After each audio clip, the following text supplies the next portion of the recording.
In today's wars, drones, missiles and fighter jets dominate the battlefield. But in Gaza, a far more primitive weapon is being used: hunger. And it's proving just as lethal. Since March, Israel has enforced a blockade on Gaza, cutting off aid, food and fuel to nearly 2 million people. Humanitarian agencies, eyewitnesses report a dire reality: children visibly emaciated, families boiling grass to eat, and parents forced to choose which child eats. As the blockade tightened, the UN and aid organizations sounded the alarm. They say that Gaza faces a worst case of famine. A majority of the displaced people carrying empty containers stand in the hope of filling them with food. Now I have gone 10 straight days without tasting bread. I eat lentil soup distributed by a community kitchen. I can't buy flour at all. I have no money to buy it, so I try to get anything kitchen distributes. People of Gaza are hungry people. Gaza's health authorities have reported more people dying from hunger-related causes. At least 154 deaths have been recorded, among them 89 children. Most of them died in the last few weeks. I'm craving for something sweet to taste. I'm craving some bread to feel full. I'm speaking to you now. I swear I'm hungry. This is me, an old woman. What could this child and this child do? This was the scene in Beit Lahia, where hundreds of Palestinians hope to secure a bag of flour or some aid amid a worsening humanitarian condition. Starvation has allegedly become a tactic, an allegation that Israel firmly denies. It maintains that aid has been consistently allowed in. Prime Minister Benjamin Netanyahu has publicly rejected accusations of deliberate starvation, calling them lies. But the main thing that I want to stress is the importance of winning the battle for truth. And that is a battle that we fought even as we speak now. Israel is presented as though we are applying a campaign of starvation in Gaza. What a bold-faced lie. There is no policy of starvation in Gaza, and there is no starvation in Gaza. We enable humanitarian aid throughout the duration of the war to enter Gaza. Otherwise, there would be no Gazans.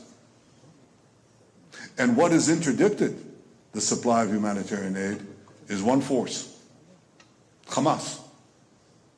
Again, the reversal of truth. Hamas robs, steals this humanitarian aid, and then accuses Israel of not supplying it. But the death toll tells a different story. Between April and July, more than 20,000 children were admitted for treatment for acute malnutrition. 3,000 of them were severely malnourished. Famine is reached when at least 20% of people face extreme food shortages. 1 in 3 children are acutely malnourished, and 2 people out of every 10,000 die daily from starvation-related causes. US President Donald Trump described the situation in Gaza as terrible. He said the US has contributed $60 million for food aid. Washington, D.C. accused Hamas of diverting money and food resources. Representative Marjorie Taylor Greene has said that what is occurring there is a genocide. Do you agree? Oh, it's terrible what's occurring there, yeah. It's a terrible thing. People are very hungry. You know, the United States gave $60 million for food, and it's a shame because nobody, I don't see the results of it. And we gave it to people that in theory are watching over it fairly closely. We wanted Israel to watch over it. Part of the problem is Hamas is taking the money and they're taking the food. But we gave $60 million a couple of weeks ago. Nobody said anything about it. Nobody said thank you. But I didn't need the thank you. I just wanted the people to get fed. And we're helping out financially with that situation. It's a terrible situation.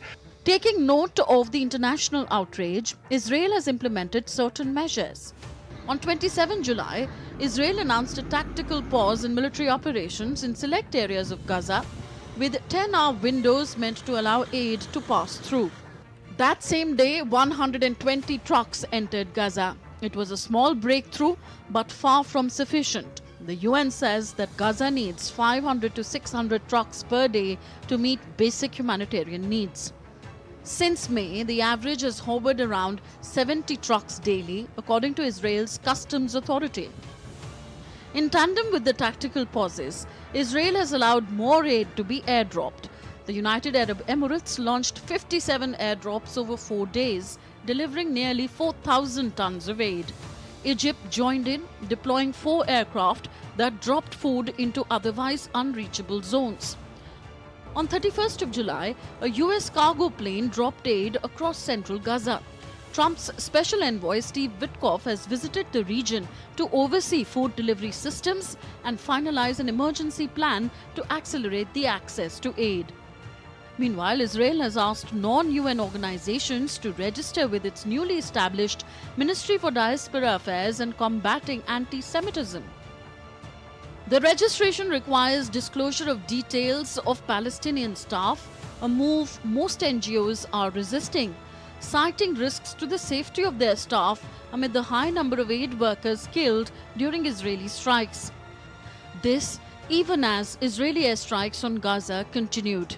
On 30th July, at least 48 Palestinians were killed while seeking aid, according to Gaza's health ministry. Rafah and northern areas remain under aerial bombardment, even as aid convoys attempt to enter. Israel says that its military operations will continue until Hamas releases all the hostages. Global patience is wearing thin. More countries are calling for an end to the war. Also, France intends to recognize the state of Palestine in September. British Prime Minister Keir Starmer has come under intense pressure domestically. The UK says it will recognize a Palestinian state unless Israel agrees for a ceasefire in Gaza. For his part, Trump said at the opening of his new golf course in Scotland that he was working with Israel to get things straightened out. In a world where food is being weaponized, the question remains, how long can the world afford to look away?